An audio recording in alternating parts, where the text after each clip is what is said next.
No, bail was denied. Judge Aaron said, "You better get out of here with this mess." And when I tell you he read, did he fulfilled in this new 11-page bail denial? Baby, he read, did he fulfilled? Y'all, how y'all doing today? Well, baby, if you are the rats and roaches in Sean Diddy Combs' jail cell, I know y'all just started crying tears of pain that mofo was not getting out any earlier despite having the president of the US trying to put his finger on the scale. Despite, according to the Rolling Stones, actively trying to buy his way to freedom because large amounts of money have exchanged ties between Diddy's camp and the president's camp. Despite all that, Judge Aaron is taking Maureen Comey's advice and he is doing what he always has done. He is operating without fear or favor. And he's also letting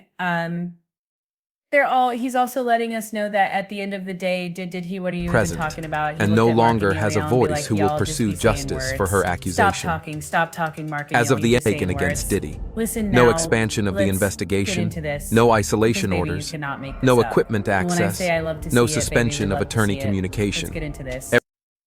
Okay, so where do we start? This is like Christmas in July, literally. Okay, here we go. First of all, Judge Aaron said from the start, it's denied, but for a number of reasons. He said, first of all, your motion is untimely and is procedurally deficient. It's procedurally deficient. Now here, keep in mind motions like this motion was filed 27 days after the ruling exceeding the 14-day limit under Local Rule 49. Again, didn't even try to meet the required standard. The judge said, you guys, this Philly even addressed the proper standard for a motion for reconsideration. Let him alone meet it. Now, why would the A team of skilled lawyers, the demon team of 10 lawyers, file a motion 27 days after ruling? Well, I have my own thing. I don't think it's because they didn't know about the deadline. I think it's honestly because they're trying to put anything out in the media that Trump's team can grab onto and use as a reason for a mistrial. Now, keep in mind when it comes to Trump's team, okay, Diddy is actively, according to the Rolling Stones, trying to buy his way out of this. Money is already being it's already being exchanged. So again, they're not going for anything. They just want a headline that the dummies in the back can be like, oh, well, they filed the motion and now it's unconstitutional. Man, shut up. Anyway, let's keep going. All right. The judge points out there is no new legal or factual basis for reconsideration. They said there's no intervening change in the controlling law. There is no new evidence. There is no clear error and no manifest injustice. They even cited Virgin Atlantic Airways versus National Mediation, saying a motion for reconsideration. Bragnapelio is not intended as a vehicle for relitigating old issues or otherwise taking a second bite of the apple. But again, why are they putting this out here, you guys? Because it's not for the law and the rule. This is for Trump's people to open up a road that can create reasonable doubt. And the same doubt that the people are like, well, I don't really see Rico. I don't see the violence. When we had a video of her being dragged back, but it doesn't matter. He also said that the mandatory detention applies and that is it there. He's not even taking it back. He said he quoted Congress and he said that Congress said the mandatory detention applies to any felony under Chapter 11. That is the Mann Act. It's an automatic it's automatically required that you stay in jail. Now, he did say again, if there are exceptional circumstances, maybe you could get out. But he got up and he said, maybe those exceptional circumstances, get the hell out of here. Ain't nobody coming to hear you, seeing Otis. There's nothing exceptional about you. He flatly rejected that. He said the defendant spills much ink, but his arguments are baseless, misleading, and run counter to the clear intent expressed by Congress. Now listen, he dragged him on that one. He basically said, you talking so much, you using a lot of words, Mark Emilio, but you ain't saying it. He said a criminal conviction, even one the defendant suggests is novel, is a far cry from the types of exceptional reasons that are cited. Prior similar cases involved less violent, less persistent, and more cooperative defendants. What do we mean by more cooperative? Y'all remember that hidden cell phone? The feds raided Diddy's thing and say, yo, if you got any other evidence, electronic devices or whatever, you need to pass those along under this search warrant and court order. Diddy found the cell phone. He did not give it up. He called KK and said, yo, I think I got some evidence, right?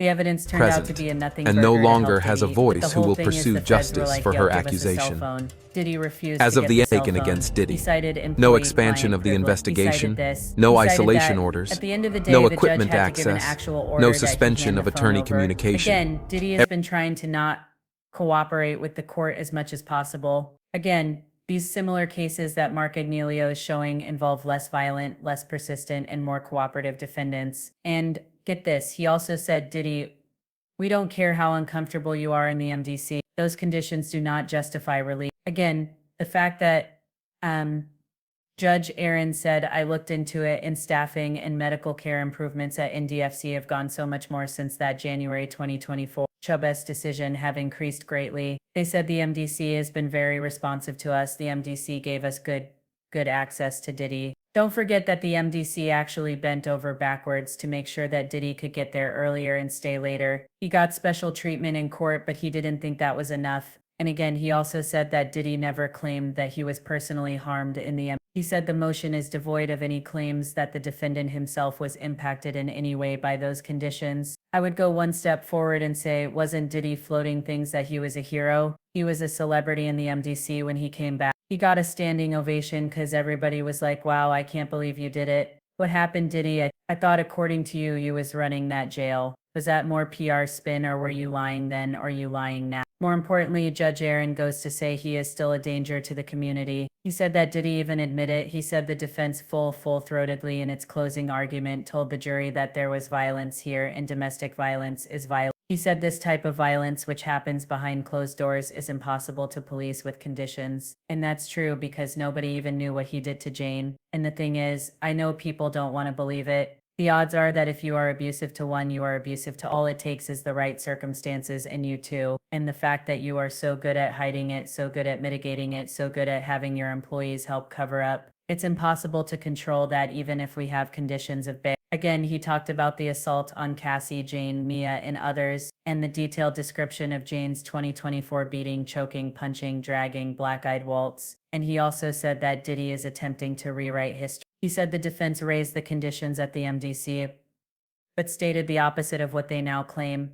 Doing so would take a second bite at the apple. Again, he quoted so much legal standards. If you guys are interested, again, there's a mandatory detention after conviction of Mann Act felon. Okay, it did fell under what they define as crimes of violence against, includes Mann Act felonies. There's local criminal rules. The 14-day deadline for reconsideration has passed. And in the United States, via being a first-time offender or student is not exceptional. Okay. And there is a strict standard for a reconsideration. Again, you guys listen, I'm gonna go live later to talk about this. But Judge Aaron read Diddy down, spills much ink explaining why, but his arguments are baseless and misleading, fails to meet or even address the proper standard. Defendant suggesting otherwise, relying on defunct policies is inaccurate and misleading, fails to present any reason, and this should be swiftly rejected, and the defendant cannot now claim that there was an intervening change. Doing so would relitigate old issues. Y'all listen. Shout out to Judge Aaron and the federal prosecutors for speaking truth to power and saying we don't care what this administration, what will or plan to do right now. If it's under our watch, we're going to do what's right. Now what happens after that? They don't have any control of, but they are standing in truth to power. You guys, this is great news. I'm going to go live later and talk about that rolling article. In the meantime, let me know what you think in the comments. I'll talk to you all later. And no longer has a voice who will pursue justice for her accusation. As of the taken against Diddy, no expansion of the investigation, no isolation orders, no equipment access, no suspension of attorney.